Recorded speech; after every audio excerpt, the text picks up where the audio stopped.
Where's my purse?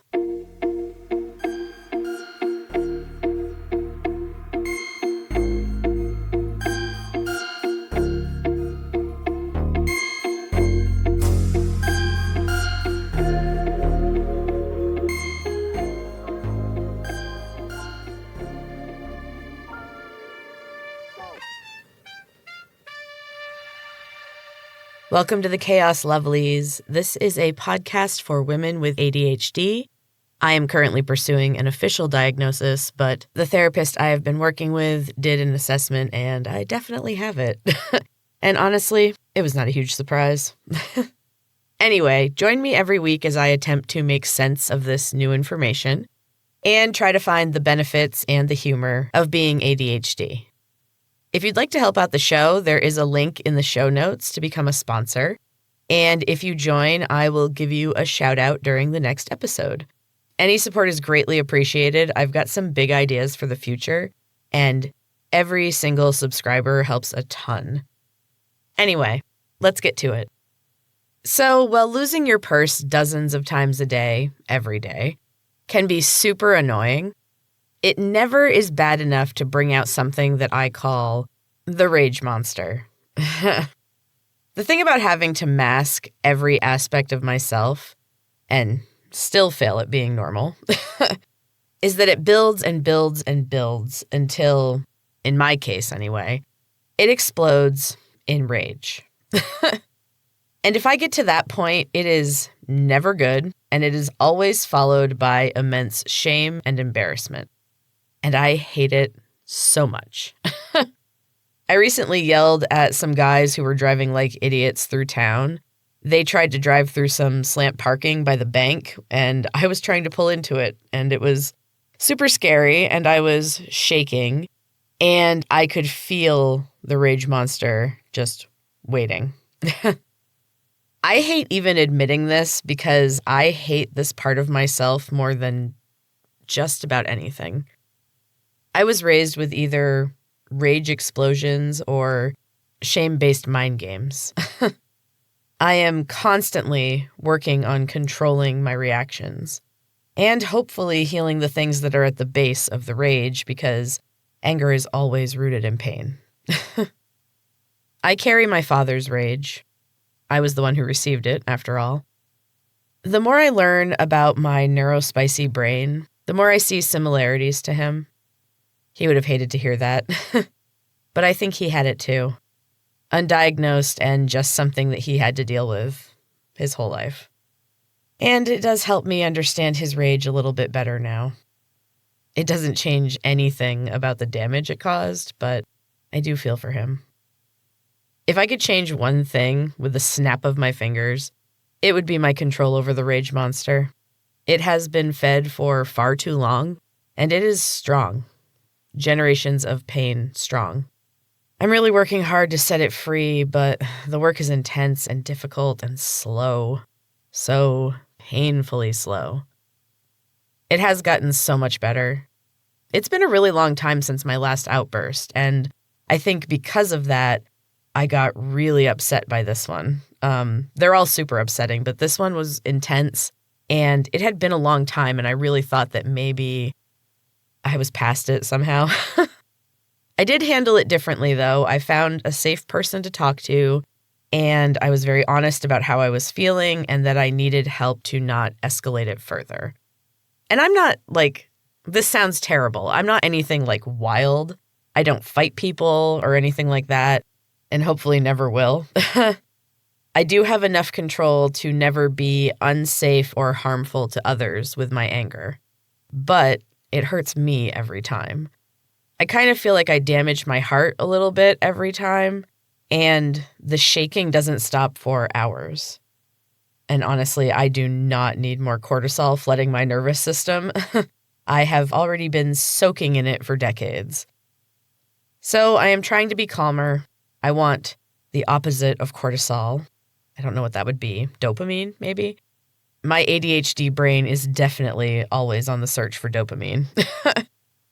Honestly, part of me wants to not put out this episode because it is so embarrassing. Sometimes I wonder if it's ever going to get easier. It seems like there has to be an end to all the shit that needs healing, maybe. But in these weaker moments, I feel certain that I am just forever doomed to live with this creature just lurking in the shadows and waiting for me to get to that right level of overwhelmed for it to make another appearance. I hate thinking about that possibility. Honestly, lately, I just hate thinking. My brain is full of noise constantly, and it is exhausting. My husband recently commented about how I can have a bad day because I am just thinking about bad things, and I just get in like a loop. And he said that he has never had a bad day because of what he was thinking. And that should be obvious, but it kind of blew my mind. I wish I knew how to manage that. I think maybe it's just not possible for me, though. And I got upset and angry, not at him, of course, but just at the fact that I have to deal with this shit. And there is no escaping it, only managing it. I hate admitting that, but I'm guessing some of you get it.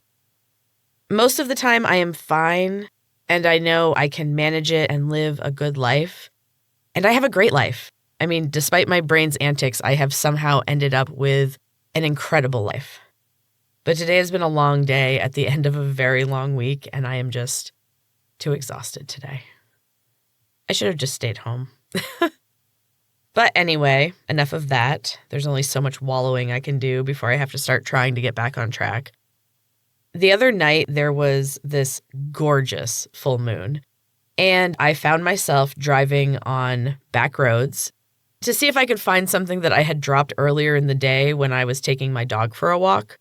I had completely torn my car apart trying to find it, and then I realized that there was one place where I could have dropped it the only time that we got out of the car, and it was about a half an hour away. And I figured this out after midnight. So I have wicked insomnia sometimes, especially around the full moon for some reason. I just always have a ton of energy. I've actually referred to myself as an Insomnia Werewolf. I guess I like naming my personal monsters. I didn't really think about that. That's weird. Anyway, so I'm out on this magical adventure looking for this ring that I dropped, by moonlight, of course. And I'm wondering, what the fuck am I doing? But also knowing that realistically, I'm going to be wide awake anyway. And there's no reason that I can't go for a drive just because it's dark out and, a weird time or whatever. I was raised with a very narrow view of what was right and wrong, acceptable and not.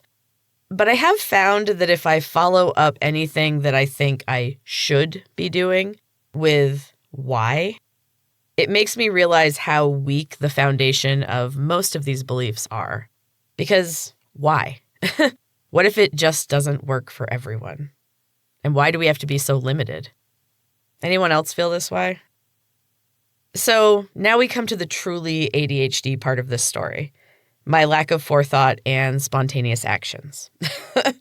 I live in a very rural area. There are long stretches of dirt roads that run through the woods and have very few houses. And sometimes no cell service. I know, wild. Another fun fact, everything around here closes at midnight. There is one 24-hour gas station in the town where I live, and I did not stop there before setting off on my magical little journey, which involved almost entirely dirt roads. I'm sure you can see where I'm going with this. The gas light came on before I had even gotten to the place where I thought I had dropped my ring. Now, I know I can do 33 miles after the light comes on. Yes, I have pushed it. I know I shouldn't. But, that's another fun part of ADHD. One that I really don't enjoy and has definitely caused me problems over the years.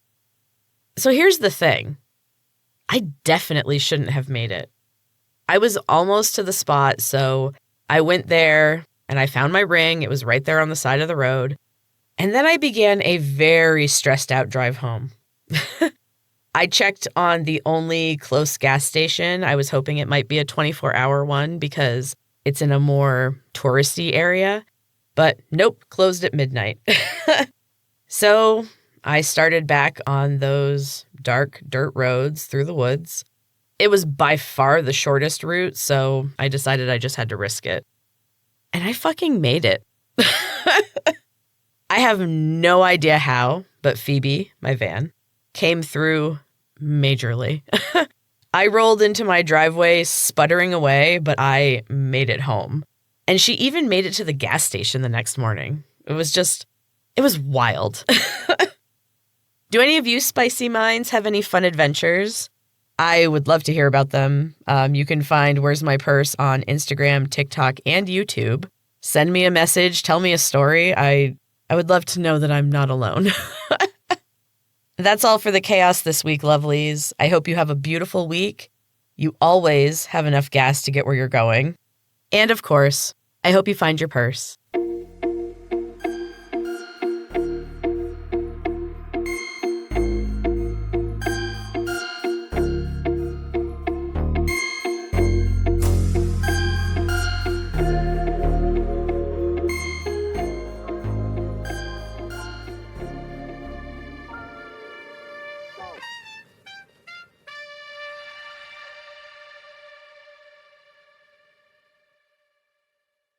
A Frap Media production.